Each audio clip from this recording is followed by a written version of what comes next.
조금 높이 평가되고 있는 현대청운고 그리고 공주한일고 등의 이제 학교들이 이거를 벤치마킹하러 저희 학교를 다녀갔습니다. 그 정도로 서울대에서 주목을 받고 있고요. 보시면 아시다시피 요 3학기제 내용은 AP 과목들 그리고 SAT 과목들 그 고등학교에서 배울 수 없는 과목들을 저희가 우리 선생님들이 직접 개설을 해서 이렇게 그 원서로 강의를 하고 있습니다. 원서로 강의를 하고 있고요. 이런 과목들을 실시함으로써 그 생기부에 있는 성적란에 그 다른 학교랑 차별화가 됩니다. 그래서 각 학교 입학사정관들에게 많이 이렇게 주목을 받고 있게 되겠습니다. 이 다음은 송설 삼품제라는 타이틀인데요. 요 비슷한 거는 어차피 다른 학교에도 많이 보셨을 겁니다. 일단 수시 전형에서 생기부의 자소서, 생기부 그리고 자소서만으로 어떤 학생인지 평가하기가 사실 쉽지가 않습니다.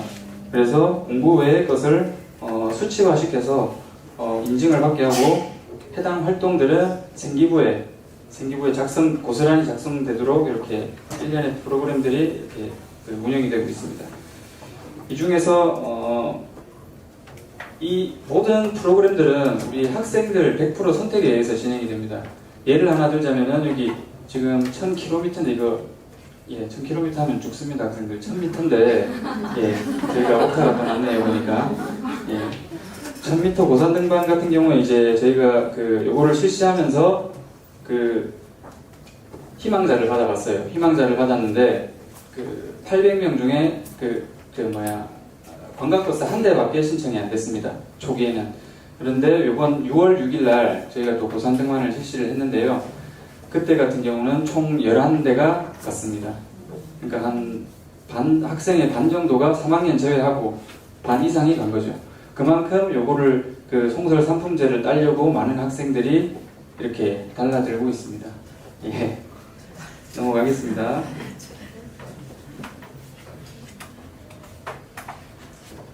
그리고 지금 우리 학교가 또 3학기제에 이어서 주목받고 있는 이유 중에 하나가 이 토마독 이하 독서 능력 강화 프로그램이라고 생각되어지고 있습니다.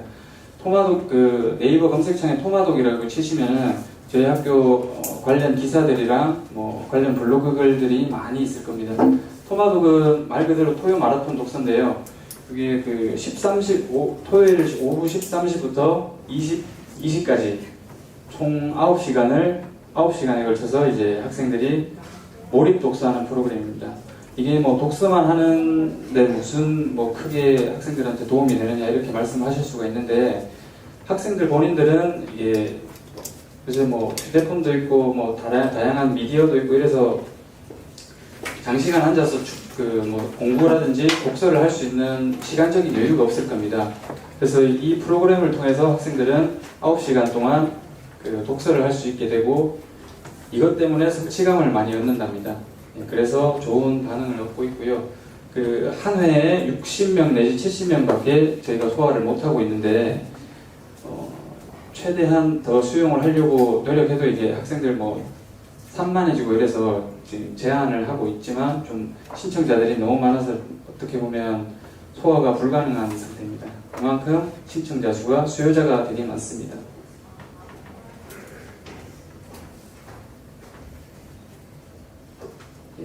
그리고 학교들이 선생님에 의한 배움은 큰 부분을 솔직히 차지하지 않는다고 이렇게 생각을 하거든요.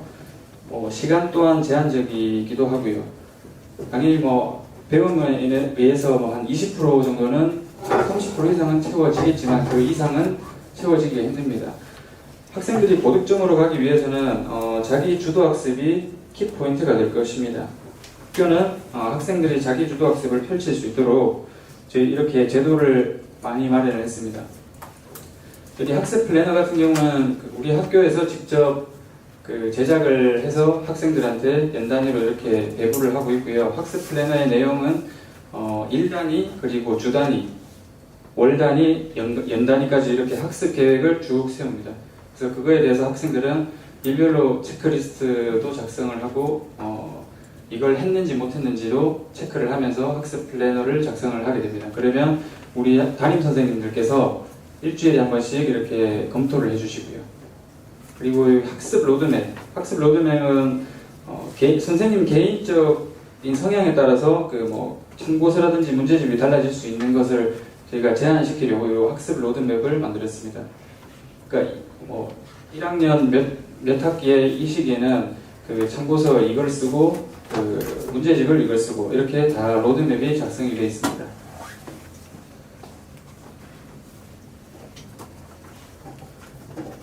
그리고 우리 학교 135개 지금 진로 취미 학술 동아리가 있는데요. 정말 다양하게 이렇게 운영이 되고 있습니다. 이 동아리들은 전부 학생들 중심으로 이루어지고 있고요. 선생님들은 진학 교사라 지도 교사라고 해서 한 분이 계시긴 하지만 그 지도 교사분들은 그냥 이제 엄선만 깔아주고 우리 학생들이 다 만약에 무슨 어디 탐방을 간다 하면은 학생들이 그 관련 교수님을 찾아가서 이렇게 일정 협의도 하고 그리고 그 교통 편의라든지 이런 부분을 다 학생들이 직접 알아서 자기 주도적으로 하고 있습니다. 주동아리 하나, 부동아리 셋 이렇게 가입할 수 있도록 지금 제안을 하고 있고요. 우리 학교에서 유명한 동아리 중 하나인 여기 경제 동아리는 SEC라는 경제 동아리가 있는데요. 5월 25일 날 그 기사를 찾아보시면은 테셋이라는 종합 경제 이해력 테스트라고 있습니다. 거기서 그 저희 학생이 고교 부문 1등을 했고요. 그리고 일반부 통합에서는 총 2등을 했습니다. 그런 실적을 아주 잘 거두고 있는 그런 동아리 중에 하나가 되겠습니다.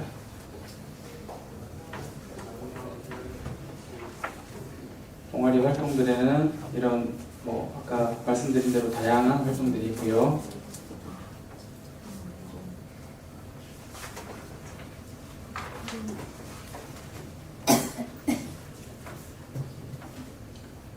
예, 저희 2015학년도 실적입니다. 대부분 보시면은 장관상 이상만 저희가 나열을 해놨고요. 나머지 다양한 지자체에서 받은 상들은 다 제외를 시켰습니다. 15년도 이 정도의 그 실적을 이뤘고요. 요거 바이오 안전성 산업 토론 대회 같은 경우는 올해도 나가서 1등을 차지를 했습니다. 그리고 여기 보시면 아시겠지만 토론 대회 같은 경우는 가히 전국 최고라고 할 정도로 자부할 수 있을 정도로 저희가 토론 프로그램이라든지 이런 게 잘 되어 있습니다. 간혹 이제 부모님들이 토론 프로그램이 잘 되어 있으면은 문과 지향의 학교가 아니냐 이렇게 말씀을 하시는데 토론 대회라고 해서 문과 학생들만 나가는 게 아닙니다. 저희는 이제 이과 학생들도 토론 대회를 많이 참여하고 있고요. 교차 팀을 이루어서 참여를 하고 있습니다. 다음은 신입생 방학제도입니다. 전국의 어느 학교 가도 이렇게 주는 학교는 없을 겁니다, 아마. 예.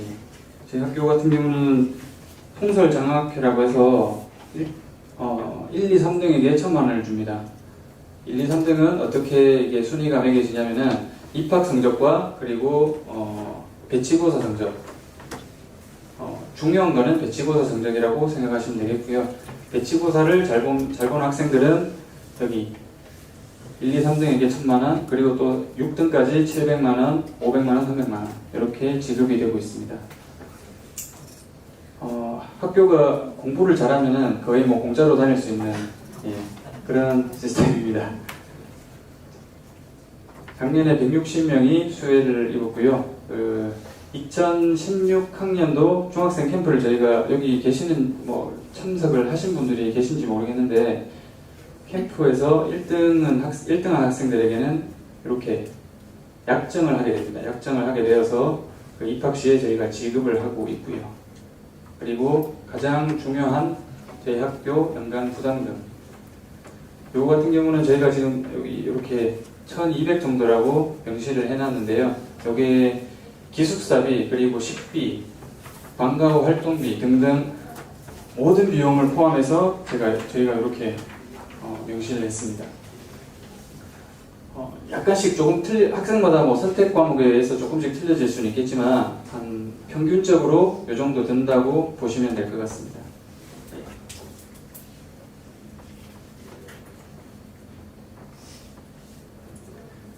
그리고 저희 학교 특성을 8가지로 이렇게 나타내 보았는데요. 아까도 말씀드렸지만 저희 학교는 남학생입니다. 남학교입니다. 남자 학교인지 모르시고 여기 또 계시면 조용히 일어나시면 되겠습니다. 그리고 1학년 11개 반 운영을 하고 있고요. 그 부장교사를 제외하신 선생님들은 모두 반임제로 이렇게 운영이 되고 있습니다. 그리고 교사 평균 연령이 38.6세입니다. 이 교사 평균 연령도 이게 무시할 수 없는 이유 중에 하나가 될 텐데요. 사실 학생들 그 나이 차이가 많이 벌어지면은 공감대도 형성이 안 되고 이러다 보니까 대화 자체가 줄어지게 되고 그게 또 진학과의 연계가 될 수가 있는데 저희 학교는 상당히 적습니다. 예. 그리고 저희 학교 TO는 45명인데 현재 56명을 채용을 해서 이렇게 운영을 하고 있습니다. 그리고 가장 중요한 공립학교와 사립학교의 차이점인데요. 공립학교 같은 경우는 뭐 이렇게 계속 순환이 되시죠. 그러니까 뭐 모교에 대한 그런 개념이 약간 그 의미가 조금 없는데 공립학교 같은 경우는 저희 학교는 사학이라서 한번 여기 발을 담그신 분들은 30년씩 근무를 하십니다. 따라서 학생들이 뭐 나중에 은사님을 찾아뵙거나 할 때도 이제 계속 그 선생님이 계신다는 점. 저희 학교는 이렇게 8가지로 이렇게 추려봤고요. 특징을. 다음은 이제 입시 요강에 대해서 제가 설명을 드리겠습니다.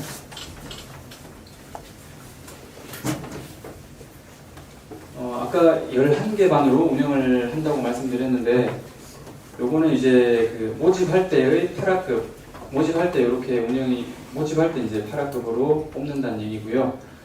실제 운영은 11개 반으로 운영된다고 생각하시면 되겠습니다. 저희 학교는 전기학교 전국단이고요.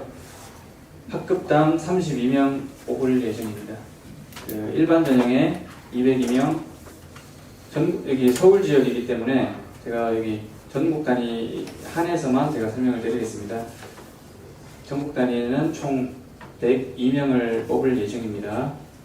그리고 혹시나 여기 사회통합전형 같은 경우는 그 전국 광역 구분 없이 이렇게 뽑고 있으니까 혹시나 여기 사회통합전형에 해당되시는 분이 계시면 꼭 여기 사회통합전형으로 지원을 하시기 바랍니다.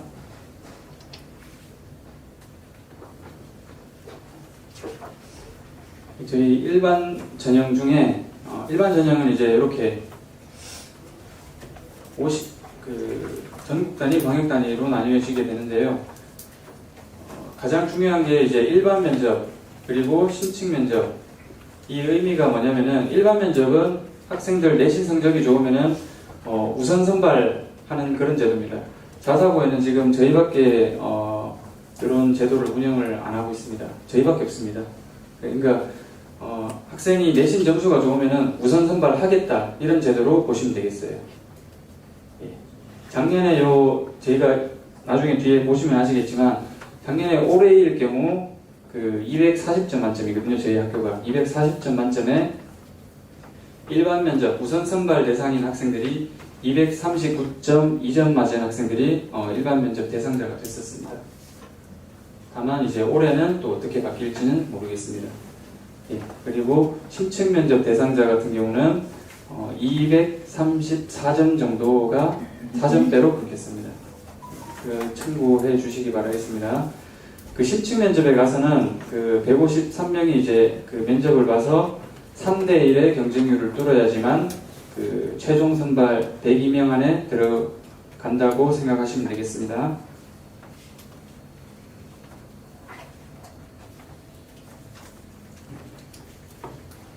예, 그리고 여기 그 사회통합전형. 사회통합전형은 뭐 간단하게만 설명을 드리겠습니다. 여기 사회통합전형 중에서도 기회균등 자녀 여기 대상이 있고요. 기회균등 자녀 같은 경우는 모집 정원은 아까 일반 면접 말씀드렸었죠. 이 학생들 같은 경우는 무조건 26명을 우선 선발을 하게 됩니다. 그래서 작년에는 26명이 안 왔기 때문에 다 선발이 됐다고 보시면 되세요. 예. 그리고 이러한 전형이 있고요. 그리고 기회균등 대상자 같은 경우는 이러한 혜택을 받고 있습니다. 그 차차 상위, 법정 차차 상위가 아닌 학생들 같은 경우는 거의 공립학교 수준으로 학교를 다닌다고 보시면 되겠습니다. 사회통합 전형 중에 이제 사회다양성 전형인데요. 여기 뭐 군인 자녀 그리고 읍면 지역 여기는 해당이 안 되겠고요. 다문화 가족, 한부모 자녀 이런 부분 중에 이런 분들 중에서 이제 요 건강보험 납입금이 충족이 돼야 됩니다. 그러니까 이 두 가지가 충족이 돼야지 그 전형 대상자가 되는 겁니다. 작년에는 저희가 53명을 여기 사회통합 전형에서 모집을 했는데요. 53명을 모집을 하는데 56명이 지원을 했습니다. 그래서 56명 중에 3명이 떨어졌는데 그 3명은 아예 그 내신이 의미가 없는 E만 수두룩한 학생들이 다 떨어졌다고 보시면 되고요. 그러니까 적당한 수준만 되면은 다 여기에 다 붙었습니다. 예. 여기에 해당만 된다면은 꼭 이 전형으로 지원을 하시기 바랍니다.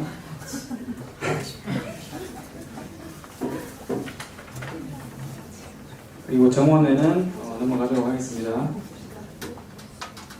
혹시 정원외에서 궁금하신 게 있으시면은 저한테 따로 개인적으로 문의를 주시기 바랍니다. 전형 일정은 지금 저희가 10월 24일부터 원서를 접수를 하고 있습니다. 10월 20일까지 학생들 생기부가 마감이 돼야 되고요. 그러니까 10월 20일까지 학생들이 활동했던 내용들이 있으면은 꼭 담임 선생님들께 말씀드려서 그 생기부에 작성이 되어야겠습니다. 그래야 저희가 이제 면접 그 서류 평가를 할 때 저희가 볼 수 있기 때문에 10월 20일 전까지는 꼭 반영이 되도록 해주십시오. 10월 24일 날 원서 작성을 해서요. 합격자 발표는 10월 31일 날 합격자 발표를 하게 되겠습니다. 자기소개서는 지금 1단계 통과자들에 한해서 자기소개서를 입력하도록 되어 있습니다. 작년 같은 경우는 지원자 모두 이렇게 자기소개서를 받았는데 이게 좀 불합리한 감이 있지 않나 생각이 돼서 1단계 통과자들에 한해서 자기소개서를 작성을 하고 있습니다. 그리고 그 1단계 통고 시에 저희가 1단계 합격자 발표 시에 저때 이제 본인이 신칭 면접인지 일반 면접인지 그거를 저희가 통보를 해줍니다.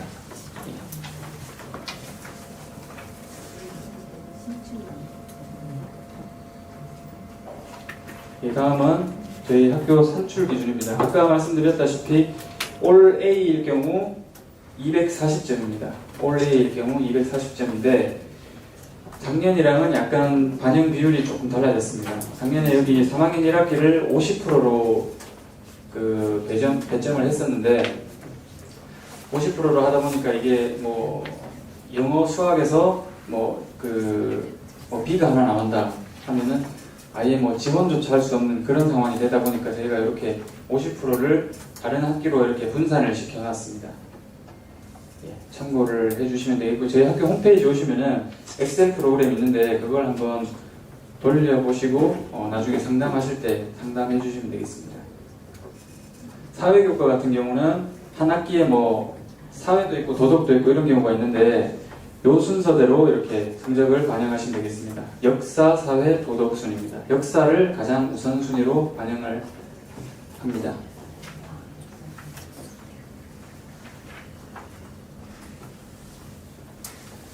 다음은 단계별 점수 산출 방법인데요. 1단계에서는 아까 말씀드린 대로 출결 점수는 어차피 다 모든 학생들이 거의 개근이라고 보고 교과 성적 240점 싸움인데요. 아까 말씀드린 대로 일반 면접이 239.2점 그리고 심층 면접이 234점이었습니다. 그리고 2단계에서는 서류 50, 면접 60점으로 총 360점으로 최종 선발하도록 할 예정입니다. 혹시나 뭐 지금 대부분의 학생들이 자유학기제를 실행해서 한 학기가 없을 텐데요. 자유학기제가 있는 학기 같은 경우는 만약에 1학년 2학기에 자유학기제가 있으면은 1학년 1학기, 그러니까 동일 학년의 다른 학기의 성적을 반영한다고 생각하시면 되겠습니다. 자유학기 이외의 사유로 일부 성적이 없는 경우, 뭐 유학을 갔다거나 뭐 병결로 이제 성적이 없다거나 그런 학생들 같은 경우는 마지막 학기 3학년 1학기 성적을 반영하면 되겠습니다. 저희가 지원 시에 그 2만 원에 대한 그 전용료, 그리고 전용료가 2만 원이거든요. 2만 원인데 1단계 불합격한 학생들에게는 15,000원을 환불해 주는 그런 착한 학교니까 예, 많이 지원을 해주시기 바랍니다.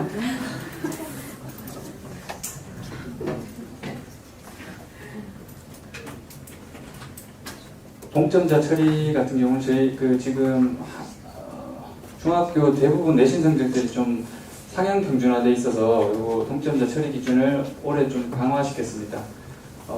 240 올해의 만점자들이 많아질 걸 대비해서 저희가 이렇게 우선순위를 뒀는데요. 국영수사과를 제외한, 그러니까 뭐 은미체, 기가 이런 과목들의 평점 평균, 그 A일 경우 5점, B일 경우 4점 이런 식으로 해서 나누기 과목수 해서 저희가 평균을 매길 겁니다. 그러니까 240 만점자들이 아까 일반 면접이 51명이라고 말씀드렸는데 올해의 학생들이 5명이 왔다 하면은 요 순서대로 요 순서대로 끊는다고 보시면 되겠습니다. 2단계에서는 면접 점수가 높은 순서대로 이렇게 선발이 되겠고요. 보시면 충분히 이해가 가실 겁니다. 그 요강에도 한번 쭉 보시기 바랍니다.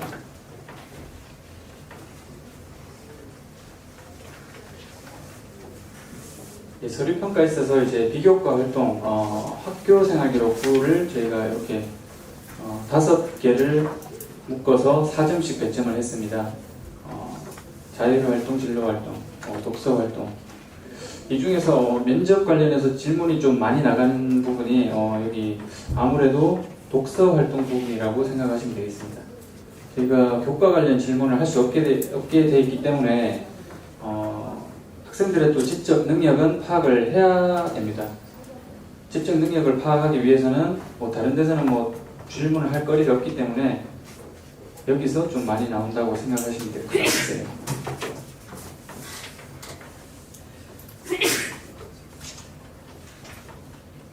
그리고 자기소개서는 이렇게 30점 배점이 되어 있고요. 자기주도학습 영역, 인성 영역. 인성 영역에서는 요 키워드에 해당하는 거를 자기가 이렇게 뽑아서 믹스를 해서 작성을 하면 되겠습니다.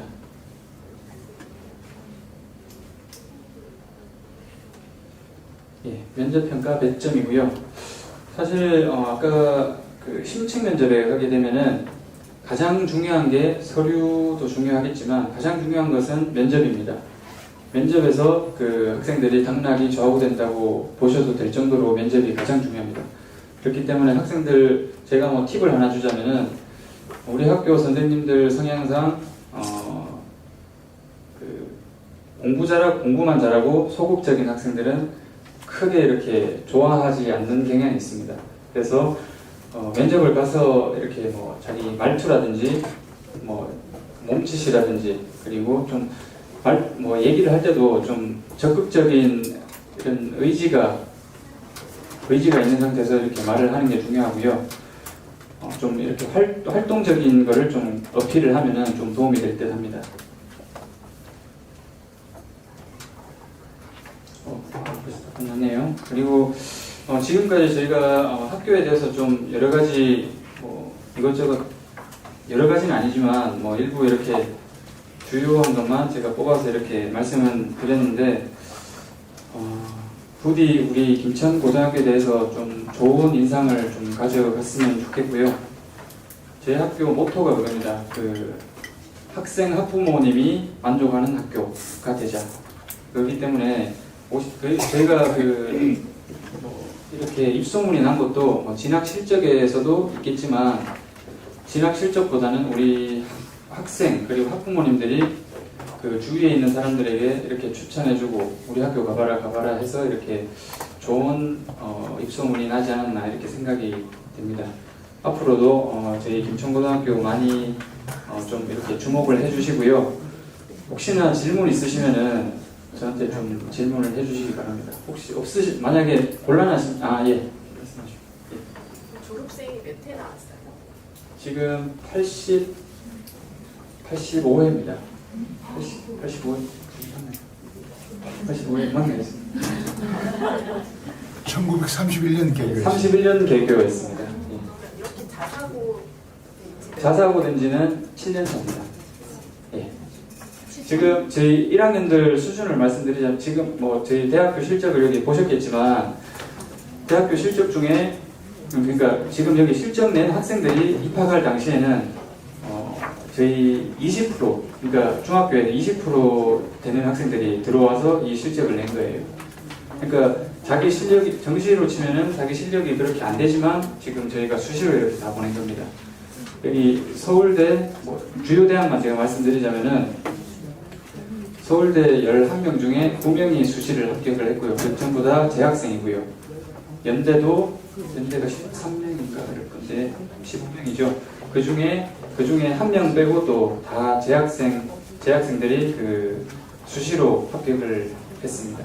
그러니까 저희 학교 그 기본 방향 자체가 수시 전형 그리고 학생부 종합 전형으로 가고 있습니다. 예. 또 질문 아까 주실 분. 제가 설명 중에 빠뜨려진 수도 있는데 예. 그 일반 전형에서 전국 단위에서 일반 면접 대상자하고 신청 면접 대상 나눠지잖아요. 예, 예, 예. 그 구분이 어떻게 되는지. 내신으로 그냥 끊는 겁니다. 내신 성적으로. A, B, C 요 정도 아까 점수 산출 기준 있잖아요. 네네. 그걸로 그냥 끊는 겁니다. 51명을 끊는 겁니다. 그리고 그 나머지가 예. 그리고 한 가지만 더.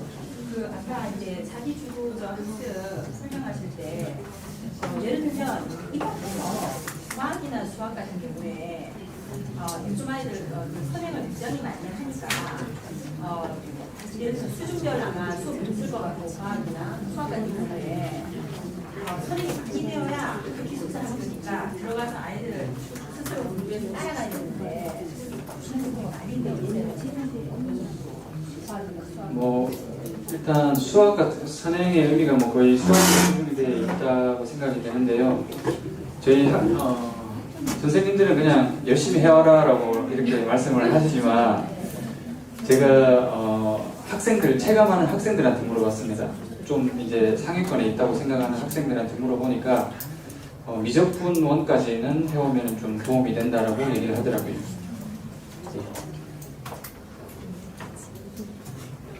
예. 그 내신이 좋아서 일반 면접 대상자가 되면 그러면 거의 합격을 하는 거예요? 일반 면접 대상자가 그러니까 뭐 서류 자소서 다 쓰게 됩니다. 똑같이 면접도 보고요. 말 그대로 우선 선발 개념이기 때문에 그 일반 면접 대상자가 되면은 거의 합격이라고 보시면 되고요. 그 서류에서 심각한 사유가 아닌 이상 다 합격이라고 보시면 됩니다. 그 신칭 면접에서 교과 내용 안 물어봐요? 그것도 독서만이에요? 아니면 교과 내용은 저희가 물어볼 수 없게 되어 있습니다. 아예 모든 면접? 예. 교육청에서 또 이제 학생들이 면접 끝나고 영양성 평가라고 해서 그 또 설문을 하게 돼 있습니다. 거기서 만약에 또 문항을 학생들이 교과 관련 질문을 했습니까? 라고 이렇게 묻는 질문이 있거든요. 거기서 그게 나오면 안 되기 때문에 저희가 교과 질문을 못 하게 돼 있습니다. 교과적인 거의 평가는 그냥 그 학생 성적표로만 평가를 하시는 거죠? 다른 시험은? 그럴 수밖에 없습니다. 예. 작년 그 면접에서 어떤 질문이 있었냐면은 그 네이버 특사모 카페 찾아보셔도 뭐 쉽게 찾아보실 수 있으실 텐데요. 작성하는 질문이 있었고요. 또 지문을 주고 그 지문을 읽어보고 이제 면접실에 들어와서 그 자기가 학생이 주인공이면 어떻게 할 것인가 이런 류의 이제 문제가 있었습니다. 작성하는 거는 이제 단어 무작위로 이제 5개를 주고 글짓기를 짧게 글짓기를 해보는 그런 순발력 테스트 예, 그 정도의 문제였습니다. 예. 하나거나 민사고 같은 경우에는 중학생 대상으로 캠프가 있잖아요. 예. 여기도 그런 게 아까 있다고 말씀하셨죠. 저희가 7월 22일 날 했습니다. 23일 날 했습니다. 그것도 주로 독서 활동 이런 내용으로 많이 하나요? 캠프 내용이 말씀드린 아니요 저희 그 캠프는 독서 내용에 치중됐다기보다 일단 우리 학교 아까 여러 가지 프로그램들 그거를 한번 경험해 볼 수 있게 다양한 프로그램들을 저희가 개설을 해놓고요. 그거에 대해서 이제 학생들 본인 선택에 의해서 그 캠프를 참여할 수 있도록 하고 있습니다. 겨울에도 있어요? 아니요 겨울에는 없어요. 예. 참 캠프 혹시 우리 학교 그 관심 있는 학부모님 중에 중학교 뭐 1학년, 2학년 학부모님 계시면은 캠프를 꼭 참여를 해보십사 말씀드리고 싶습니다.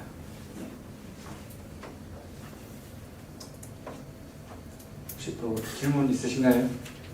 서울 친구들은 한 몇 명 정도? 서울 학생들요?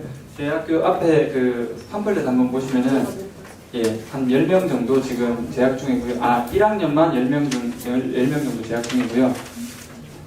2, 3학년 통합에서는 한 제가 알기로 서울 학생들로만 한 30명 내외 정도 될 겁니다. 예. 예. 여기 이제 대학 입시 합격자 예. 어느 대학에 갔느냐 여기 부분 보면 일본 APU라고 있잖아요. 이게 이제 일본 유학을 그 영어로 유통하는 좀 특성이 있는 학교인 것 같은데 예를 들면 영어로 이제 수업한 일본을 유학할 수 있는 학교 중에서도 이제 일본에서 명문이라고 하는 대학이 있는 걸로 알고 있거든요. 근데 학교에 이런 이제 이제 큐슈에 있는 APU 여기에 진학한 이유가 지금 김천고등학교랑 여기랑 좀 연관이 있나요? 그렇진 않은 걸로 알고 있는데 제가 자세히는 모르겠습니다. 예. 혹시 또 질문, 뭐 개인적으로 질문 있으시면은 제가 여기 앞에 대기하고 있을 테니까 뭐 궁금하신 거 있으시면 편하게 물어봐 주시면 제가 답변을 해드리겠습니다. 예, 그동안 뭐 이렇게 제 학교 설명에 들어주셔서 감사드립니다. 감사드립니다. 그 이후 시작부터 말씀을 드리면 결국은 어머님들이 특목고를 보내든 뭐 어떤 공부 시키든 간에 전부 다 대학에 대한 이야기로 관련이 되는 거고요. 결국은 명대로 가기 위해서 준비를 한다는 과정 중에서 특목 자석으로 통하는 거랑 일반고로 통하는 거 두 가지가 있을 거고 조금 전에 수장님께서 말씀해 주신 대로 일반고가 더 유리한 학생들도 분명히 있긴 하죠. 근데 이제 아무래도 더 많이 특목 자사고에 대해서 더 많이 관심을 갖게 되시는 부분에 대해서 데이터를 좀 정리를 한 건데요. 작년에 이제 서울대에 진학한 숫자들을 쭉 랭킹화해서 쭉 자료들이 올라와 있어서 쭉 한 50위까지 있는데 너무 많은 자료여서 한 이 정도까지만 정리를 했는데요. 이 자료를 보게 되면 전국권 자사고의 개수가 한 4개, 5개 정도가 되고요. 그 다음으로 조금은 많은 게 영재학교가 한 4개 학교 정도가 있고 그 다음에 한 외고가 한 3개 정도 이렇게 보이게 됩니다. 이 데이터에서 좀 특이한 게 한 2가지 정도 있는데 하나는 예전에 비해서 이제 과학고에서 서울대로 가는 인원수가 너무 굉장히 많이 줄었다는 거 하나가 보이는 거 하나는요. 또 하나는 지금 아까 수장님께서 마지막에 말씀하셨던 부분인 건데 또 수시에 대한 얘기입니다. 이 학교들도 대부분 서울대를 많이 보냈지만 수시의 숫자가 굉장히 많은 거고 이 중에서 상상고가 마치 물론 이 수시의 숫자가 다른 일반 고등학교들이랑 비하면 이것도 많은 숫자가 될 수 있긴 한 건데 실제로 전체 총원을 생각한다고 그러면 정시 숫자가 굉장히 많은 학교가 상상고고요. 그래서 상상고에 대해서 아이들이 조금 부담을 하는 것 같아요. 왜냐하면 물론 이 숫자가 적진 않지만 어떤 자사고들에 비해서 수시를 위한 어떤 동아리 활동이나 그런 부분들에 대한 지원이 좀 적은 거고요. 사실 동아리가 많으면 많을수록 어떤 동아리 장을 할 수 있는 기회도 많을 수밖에 없는 거고 그러한 것들이 어떤 수시에 있어서 이제 학종 시대로 가는 데 있어서 전일은 자사고에 대해서 관심이 많아지는 그런 형태라고 보시면 될 것 같습니다.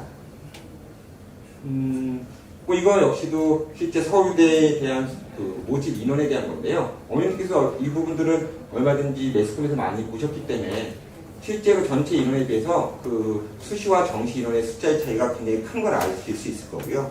앞으로도 이 부분은 계속 좀 벌어지는 부분들이 될 거라고 생각하시면 될 것 같습니다. 그래서 이제 특목 자사고를 위해서 여러 가지 아이들이 공부를 하는데 문제는 준비가 예전이랑 좀 느낌이 달라졌다는 거죠. 입학을 위한 준비랑 입학 후 고교 과정을 위한 준비로 갈라서 생각을 해야 되는 건데 사실 입학을 위한 준비에 대해서도 어머님들께서 굉장히 많이 물어보십니다. 뭘 준비를 해야 되느냐라는 부분인 건데 실제로 예전처럼 정량적 평가가 아니고 정성적 평가라는 부분들이 내세우고 있는 상황들인 거고 예전에는 수학이 정규에서 1등을 했니 3등을 했니가 중요했냐면 이제는 올 A냐 아니냐를 주가 더 중요한 부분이 되기 때문에 실제로 하나하나 나눠서 좀 말씀을 드리도록 하겠습니다. 우선은 입학을 위한 준비를 한다고 말씀을 드리면 우선은 입시 요강을 알아야 좀 말씀을 드리게 될 거니까 실제 이 입시 요강은 자사고든 과학고든 대부분 모든 학교들이 이제 모두 똑같이 이러한 요강을 가지고서 아이들을 선발을 하게 되는데요. 실제 이 4가지 요소 정도가 얘기가 되는 거고요. 실제 저희 그 CNC에서는 결국은 이제 특목 입시에 대해서 전문화로 가는 부분들이기 때문에 실제 결국은 저희 특목 수학에서 하는 부분과 다른 분야에서 하는 부분이 분명 나눠져 있습니다. 우선 자기소개서 부분들은 아마 면접 대기반에 소개가 될 건데 요거는 제가 아이들이 많이 지도해본 바로는 집에서 할 수도 있겠지만 꼭 배우는 부분이라고 생각을 하긴 합니다. 예전에 제가 영재학교 아이들 이제 자기소개서를 받은 적이 있었는데 예전에 굉장히 훌륭한 여학생이 하나 있었어요. 그래서 굉장히 퍼펙트한 아이였는데 자기소개서를 어떻게 썼냐면 어떤 스토리를 담을 뿐더러 어떤 여왕개미 곤충부터 시작해서 이제 날개를 펴서 날아갈 때까지의 과정과 자기가 학습해가는 과정과 그걸 연계시켜서 어떻게 해서 자기가 비상을 했는지 그렇게 된 게 너무너무 잘 쓴 아이가 있었는데 물론 합격을 했죠 그 아이는. 근데 그 후에 그 다음에 후배들한테 그거를 참조하라고 주고서 일주일 후에 써오라고 했더니 모든 학생들이 다 곤충으로 변했어요. 그러니까 아이들이 생각보다 이 사고의 폭이 좁아서 특히 혹시나 이과 계통의 아이들은 특히 더 심하고요. 그런 아이들은 좀 가이드를 잡아주는 게 분명히 필요하더라고요. 안 그러면 아이들이 전부 다 곤충으로 변해서 다 똑같은 걸 내기 때문에 그런 부분들은 저희 아마 면접 대비반이나 그런 데서 진행이 되게 될 거고요. 그 다음에 또 하나는 CDP 부분이라는 부분인 건데 이 CDP가 중요한 게 아니고 실제로 이제 학교 생활 기록부에서 봉사활동이나 동아리나 이런 걸 하는 데 있어서도 결국은 방향성이 중요한 부분이 될 것이고 그런 것들을 계속 수시로 면접 아이들과 미팅을 통해서 어머님들과 미팅을 통해서 아마 그걸 잡아주는 일을 저희 CDP 쪽에서 한다는 얘기가 될 것이고요. 저희 특목 수학에서 할 수 있는 부분들을 말씀을 드리면 결국은 지금 입시는 내신 성적이랑 면접에 대한 얘기가 될 겁니다. 신청 면접에 대한 얘기가 될 것이고 그리고 사실을 제가 좀 더 엄밀하게 말씀을 드리면 입시에 관여하는 데 있어서 사실 이 부분들은 내신 성적 다 잘 받을 수 있습니다. 제가 가르치는 아이들이서 그런지 모르겠지만 대부분 내신들은 대부분 다 A를 쉽게 받아올 수 있도록 만들 수 있는 부분들이 되는 거고 이 심층 면접 부분도 예전에 비해서 교과 내용을 물어보는 횟수는 굉장히 줄어들고 있습니다. 실제로 교과부에서 교육청에서 나와서 같이 동석하기도 하고 그런 분들이 굉장히 자제하기 때문에 실제로 제가 그 아이들 입학을 위한 준비라고 했을 때 어떤 질문들을 물어보는지를 알아야 어머님들께서 좀 감이 오실 것 같아서 몇 개를 좀 담아봤는데요. 이거 제가 나중에 끝나고 시험 보거나 그럴 건 아니니까요. 사실 좀 그러실 필요는 없습니다. 요것들을 보게 되면 이 문제의 난이도들은 중등 심화 정도가 됩니다. 중등 심화 정도가 되는 부분인 거고 어떤 경시 이론이라든가 그렇게 많은 선행을 요구하거나 그런 건 절대 없습니다. 하지만 물론 그 내신에서 나오는 정형화된 문제는 아니지만 적어도 조금만 생각을 했을 때 중등 과정에서 다 해결할 수 있는 정도의 문제들로 구성이 되어 있고요.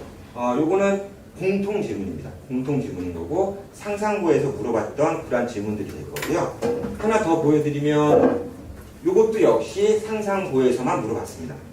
같이 보시면 아시겠지만 상상고만 유독 교과랑 관련된 부분들이 좀 많이 물어보게 되는 거고 그 외의 것들은 지금 계속 보여드리게 되겠지만 그리고 상상고 이 질문도 보면 이 전에가 15년도였고 이건 16년도에 대한 문제인 건데 이 문제들은 오히려 앞에 거보다도 문제를 푸는 것에 대한 얘기가 좀 덜해지는 느낌이 있고요. 오히려 정의라든가 이런 걸 물어보는 부분인 건데 사실 이거는 어떻게 보면 제가 애들 내신에 하다 보면 목요일 중학교에서 좋아하는 문제의 패턴이랑 비슷하기도 합니다. 어떤 정의에 대해서 입각하는 그런 정도의 문제들이 되는 부분인 거고 이것도 여학생들에 대해서 2016년도에 나왔던 문제들인데 이거 역시도 뭐 너무나 애들이 많이 다루는 속력에 대한 문제들일 뿐입니다. 그리고 여기 보면 하나하고 부분인 건데요. 연도를 보시면 2012년도입니다. 꽤 된 얘기고요. 이거 역시도 공통 질문이 아니고 개별 질문입니다. 이건 무슨 얘기가 되는 거냐면 아이가 자기소개서를 쓰는 데 있어서 이러한 내용들을 언급했기 때문에 나온 질문들이라고 보시면 될 거고요. 그 외에 공통적인 부분들에 대한 질문들은 거의 교과적인 부분들이 거의 질문이 되고 있지 않다라고 보시는 게 더 맞을 겁니다. 실제적으로. 실제로 보면 여기서 그 문제가 끝난 게 그 외에는 교과형의 문제를 더 이상 찾기가 어려운 부분이거든요. 실제로. 그래서 입시를 위해서는 어쩌면 만약에 상상고나 그런 데서 교과형을 물어본다 한다고 생각을 한다면 그 역시 중등 심화가 됐느냐 안 됐느냐 저희 편으로는 사람이냐 아니냐는 건데 생각을 하냐 안 하냐 정도가 될 겁니다. 그게 심하게 경시나 그런 쪽으로 흘러가는 부분들은 아닌 거고요. 오히려 대학 입시가 수시로 많이 가기 때문에 결국 입학 후의 모습들을 더 많이 생각해야 된다는 부분들이 있을 것이고 여기서의 내신들에 대한 얘기들이 더 많이 이야기가 됩니다. 고교에서 입학 후에 만약에 대학을 생각을 하게 되면 결국은 여기서 준비해야 될 부분들은 두 가지가 되겠죠. 결국은 여기서도 마찬가지로 학교 내신이 얘기가 될 것이고 그리고 또 하나는 이제 학적부에 들어가는 보는 경시라든가 이런 것들이 중요시 되게 될 거고요.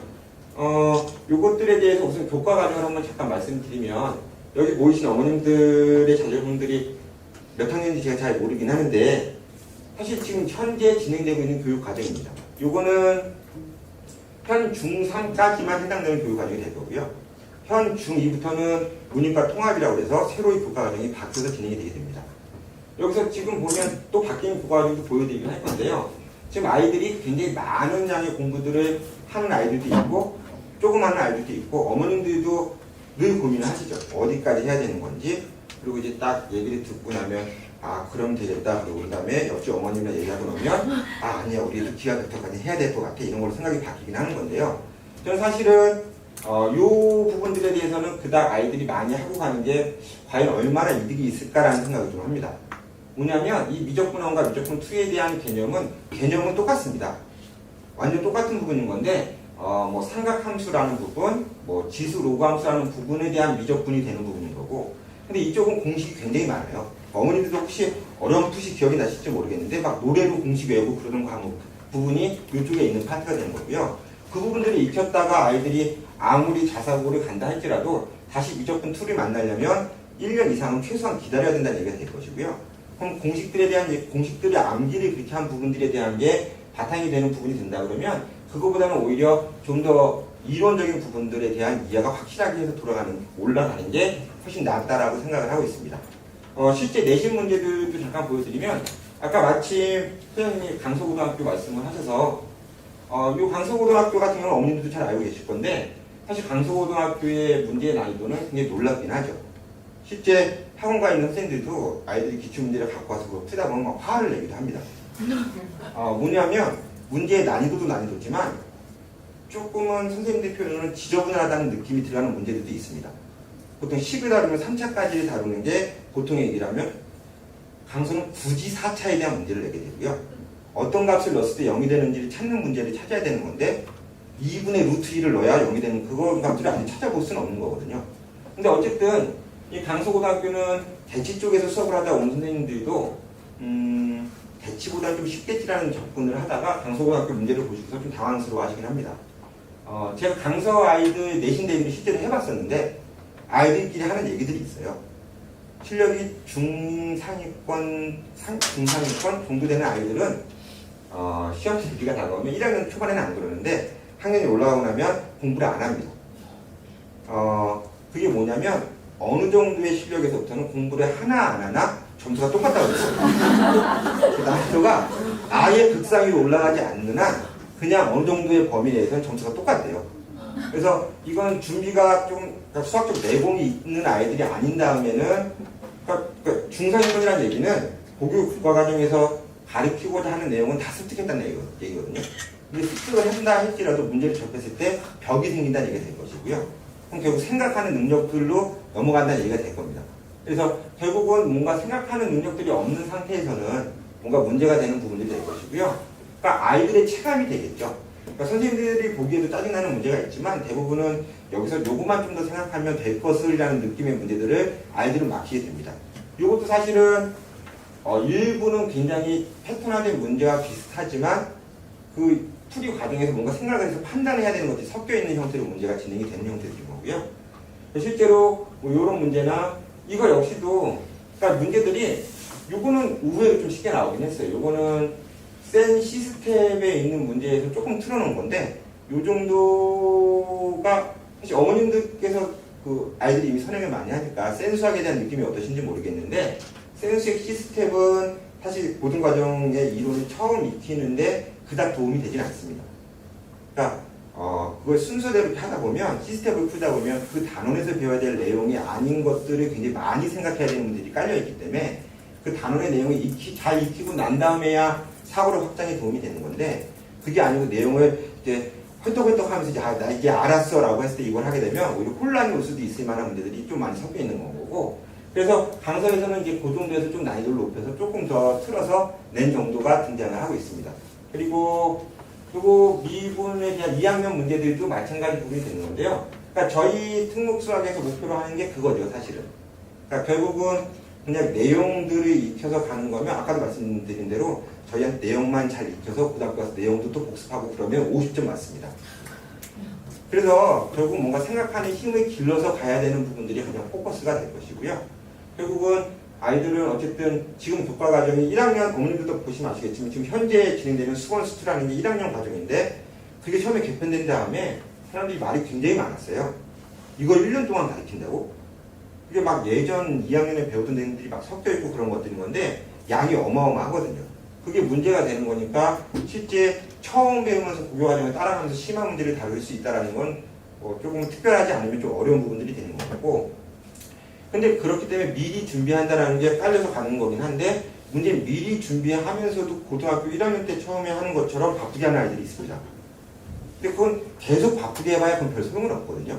그러니까 결국은 생각을 하고 가야 되는 부분이 될 것이고 문제를 봤을 때 사실 이런 문제를 풀게 되면 풀이가 정형화되어 있긴 해요. 어떤 문제집에 나와 있는 풀이들이 있는 건데 저희가 원하는 부분은 적어도 제가 원하는 부분은 이거를 이 문제가 원하는 의미를 파악하고 가는 게 가장 중요한 부분이 되는 거고 사실 절대값 얘기를 하다 보면 뭐 절대값이라는 부분이 마이너스 3도 3이고 3도 3인데 왜 그런지 물어보면 아는 애들이 별로 없습니다.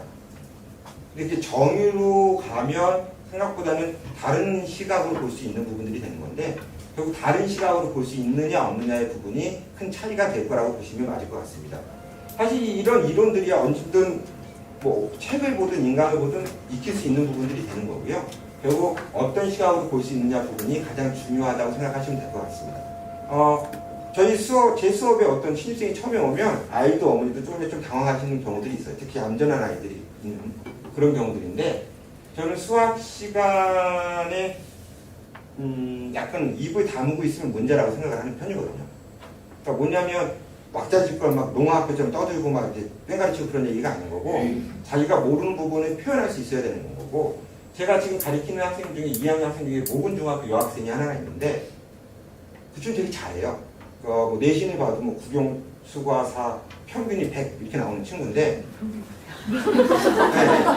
근데 그게 단순 성실이 아니고 근데 숙제를 과제를 내줘서 이렇게 질문을 받아보면 다른 아이들보다 질문이 더 많은 데가 있어요. 근데 걔 질문의 내용을 보면 걔 책에서 풀이를 보면 다 맞았어요. 근데 자기가 보기에 이 식에서 다음 식으로 넘어갈 때 조금이라도 깨름직한 게 있으면 질문을 하는 거죠. 이게 왜 그런지에 대해서 맞추고 안 맞추고가 중요한 게 아닌 거고 그러한 것들에 대해서 답을 주는 게 저희가 해야 될 부분이 되는 거고 그러한 과정을 거쳐야 뭔가 조합이 되는 부분이 될 거기 때문에 나중에 수학적 이론적으로 아이가 그런 부분들에 대해서 집중을 해서 가야 된다고 생각하시면 될 것 같고요. 요거는 또 하나는 경시대 문제입니다. 이거는 어머님들 사이에서 이제 선호도가 굉장히 높은 용인 외대부고에 대한 교내 경시 문제가 되는 부분인 건데 요거 역시도 사실은 문제가 4.1점짜리라고 요거 그 시험지를 그대로 스캔해온 거라 점수가 그대로 들어있는데요.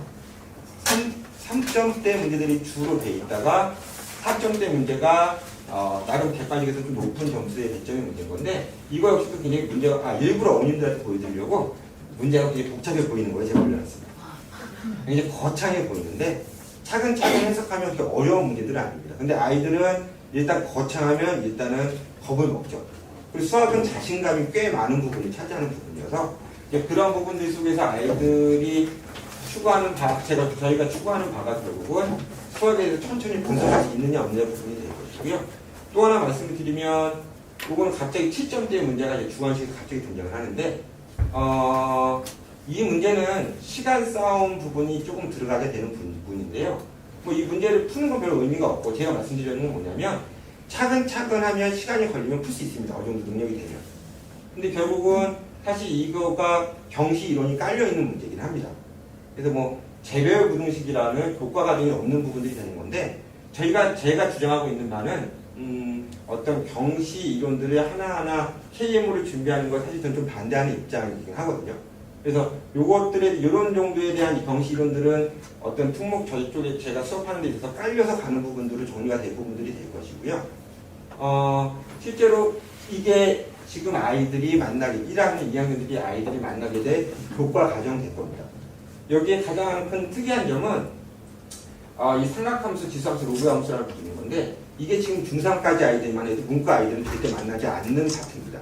옛날에 너무 어렵다고 해서 뺐었는데 다시 문일과 통합이라고 하면서 다시 합쳐놓은 상태가 됐고요.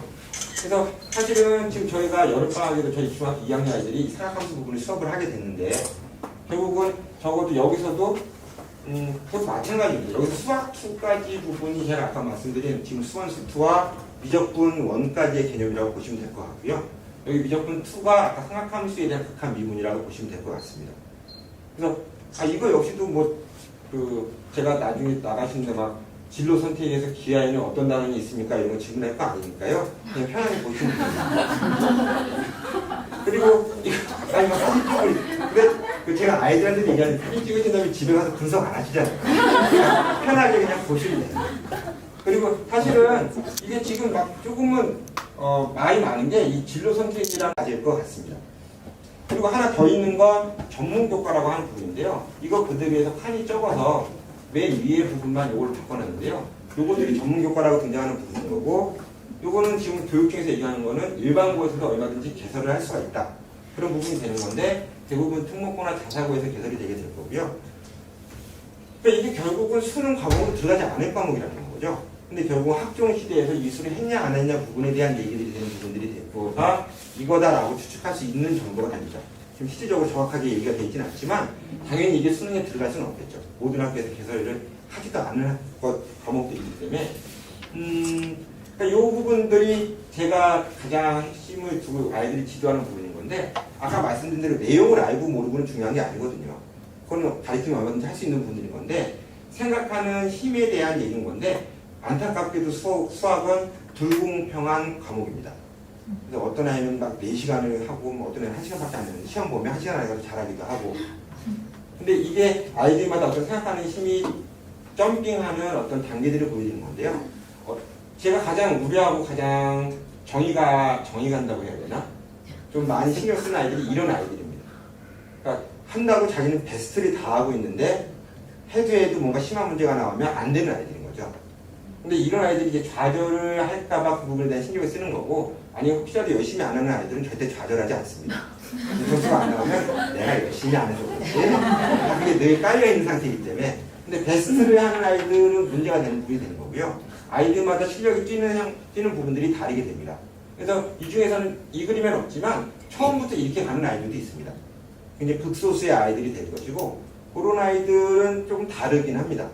그러니까 지금 영재학부가 저희 나라의 숫자가 굉장히 늘어났잖아요. 막 4개, 5개, 6개 막 늘어났는데 저도 예전에 그런 쪽만 지도를 했었는데 처음에 서울, 경기 있을 때까지만 해도 괜찮았는데 막 늘어나는 거 보고 제가 막 우스갯소리로 우리나라 국민이 몇 명인데 영재가 이렇게 많은지 처음 알았다는 되게 얘기를 하거든요.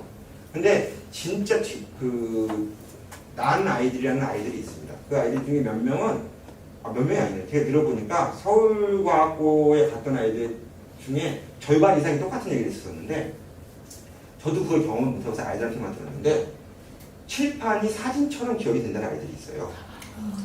그게 한 명이 아니었습니다. 칠판이 사진처럼 기억이 되는데 문제는 사진이면 사진으로 남아야 되잖아요. 근데 그게 응용이 된다는 거죠. 그 내용이 남은 상태. 대부분의 아이들은 수업한 내용을 많이 잊어먹고 좀 나은 아이들은 모습은 뭐냐면 선생님 이 문제 알아요. 이 문제 선생님 요쪽 파트 칠판 요쪽 부분에서 풀어준 것까지 기억이 나는데 풀이는 기억이 안 나요. 이게 보통 아이들인 건데 좀 나은 아이들이 모습인 건데 그건 좀 불공평하죠. 사진으로 찍히는 것처럼 되는 아이들이 있고, 뭐 경기 쪽에서 도형이 굉장히 복잡하게 그려져 있는데, 이 말을 한 아이는 2명밖에 못 봤습니다. 제가 오래 지도하는 동안. 중요한 선들이 이렇게 떠오르는 것처럼 보인다는 아이들이 있는데, 지금도 그게 거짓말이 아닐까라고 혼자 생각해요. 근데 될까라는 게 있는데, 그런 아이들이 있긴 합니다, 실제로.